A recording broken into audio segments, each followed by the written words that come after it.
सुप्रभात बच्चों। अब तक आपने वाक्य विचार पाठ में अर्थ के आधार पर वाक्य के भेदों को पढ़ा था। आइए आज हम रचना के आधार पर वाक्य के भेदों का अध्ययन करते हैं। रचना के आधार पर वाक्य के भेद। बच्चों, रचना के आधार पर वाक्य के 3 भेद होते हैं: सरल वाक्य, संयुक्त वाक्य, मिश्र वाक्य। बच्चों, क्या आप जानते हैं सरल वाक्य किसे कहते हैं?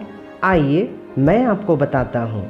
सरल वाक्य बच्चों, जिस वाक्य में कर्ता एक या अनेक होते हैं किंतु क्रिया एक ही होती है उसे सरल वाक्य कहते हैं।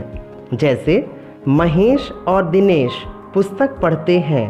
बच्चों, इस वाक्य में तो कर्ता 2 है, महेश और दिनेश, किंतु क्रिया एक ही है, पढ़ते हैं। अतः यह एक सरल वाक्य है।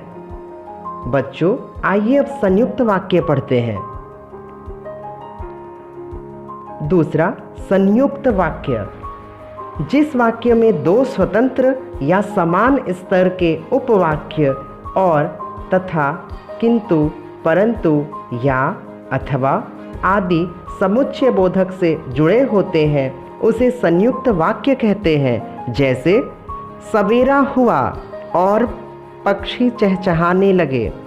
इस वाक्य में सवेरा हुआ एवं पक्षी चहचहाने लगे ये 2 समान स्तर के उपवाक्य और समुच्चय बोधक से जुड़े हुए हैं, अतः ये एक संयुक्त वाक्य है।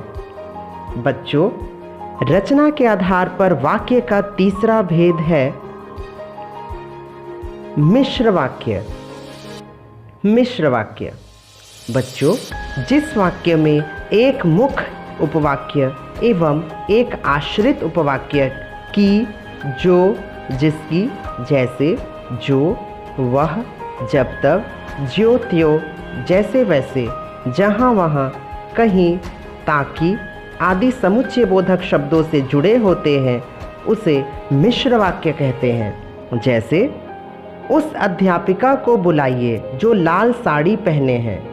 इस वाक्य में मुख्य उपवाक्य उस अध्यापिका को बुलाइए तथा आश्रित उपवाक्य जो लाल साड़ी पहने हैं को जो समुच्चय बोधक से जोड़ा गया है, अतः ये एक मिश्र वाक्य है।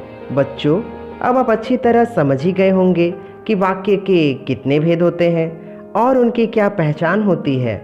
उम्मीद है कि अब आप वाक्य परिवर्तन भी कर सकते हैं। धन्यवाद।